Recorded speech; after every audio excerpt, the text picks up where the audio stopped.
Black Label and ginger, enjoyed around the world, but made 6,000 miles away, in Scotland. A place of striking and dynamic landscapes and innovative, talented people. Just like John Walker, the humble grocer and the founder of Johnnie Walker's Scotch whisky. For 2 centuries, handmade with heart and soul. I did my bit to get that whisky to where it is now. By craftsmen and women from Scotland's 4 corners. The care and attention, the effort everyone puts into whisky. When you see Johnnie Walker all around the world, it makes us so, so proud.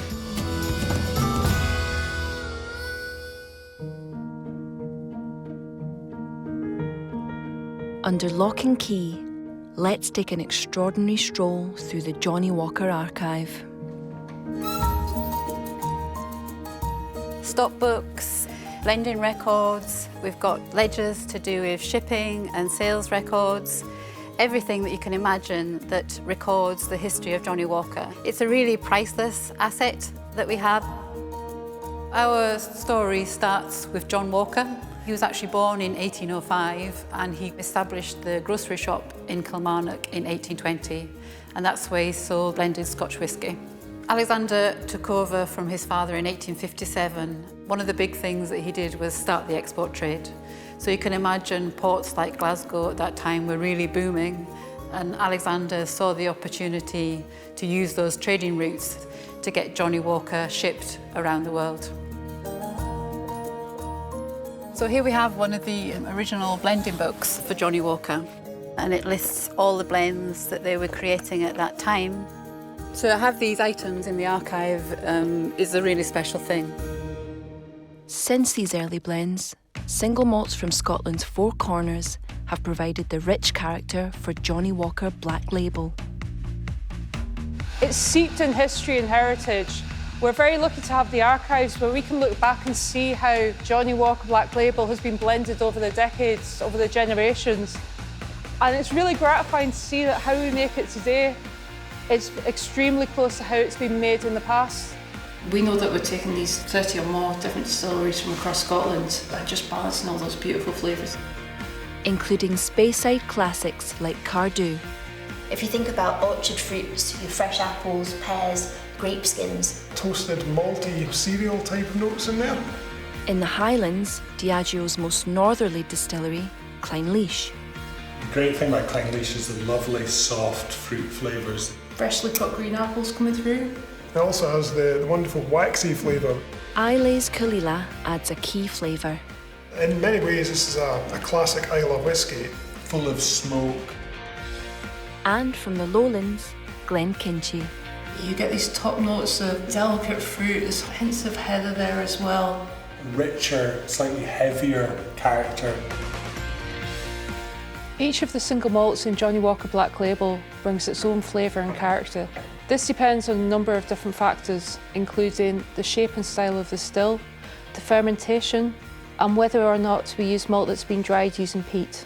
The process of creating single malt whisky is largely unchanged, and it all starts with this, the vital ingredient: best quality malt.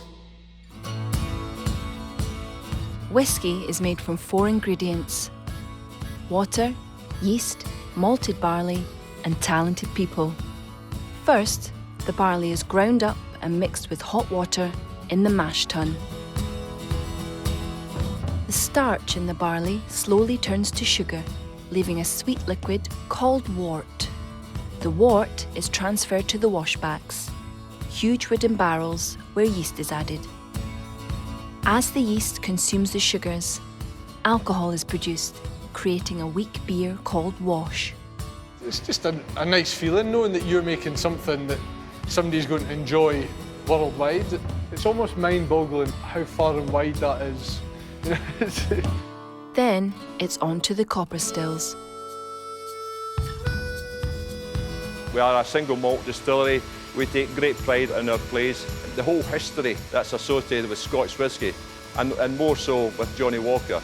Within Kalila, we know one of the major parts of that bottle is actually made here, and you are part of that whole system. I mean, it really goes to the whole core of who we are and what we're all about. It just fills me with, yeah, chuffed.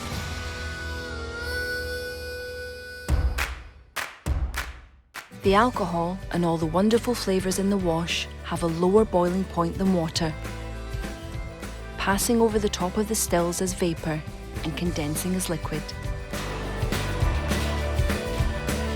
And we get to make these things. Beautiful copper works out, but the way you make them has been the same for 400 years. We've been here since 1790. The craftsmen that we work with at our coppersmiths are essential to distilling. They know each of our stills at all of our individual sites intrinsically. Obviously, you just assume whiskey gets made, you don't know how it gets made or what goes into it.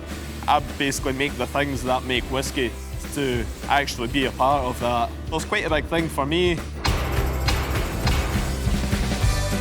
The spirit that we get from each of our distilleries is called new make spirit. We spend a lot of time creating the perfect balance of flavours at each of our distilleries, and this is then complemented by what happens within the casks during maturation.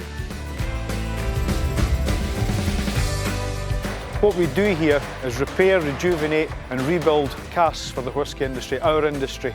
In the barrel park here you can see there's 350,000 casks approximately. I'm a third generation cooper and I love being able to come into work in the morning and pass my craft on to apprentices. And I know that when that product goes out the door, that there's thousands or millions of people around the world enjoying a product that's been made in my barrel. Without that care, without that knowledge, we wouldn't be able to make the malt whisky, the grain whisky that we use to make Johnnie Walker Black Label.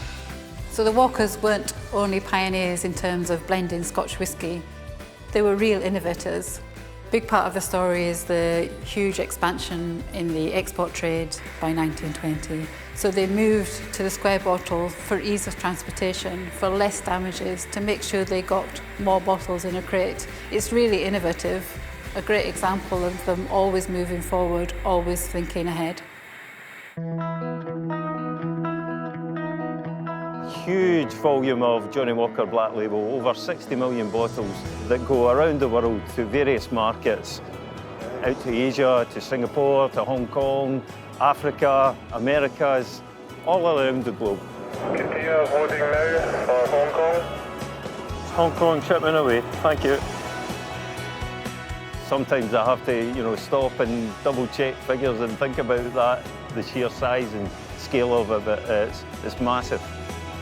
Being a Kilmarnock man, I'm so proud that I'm part of the Johnnie Walker story.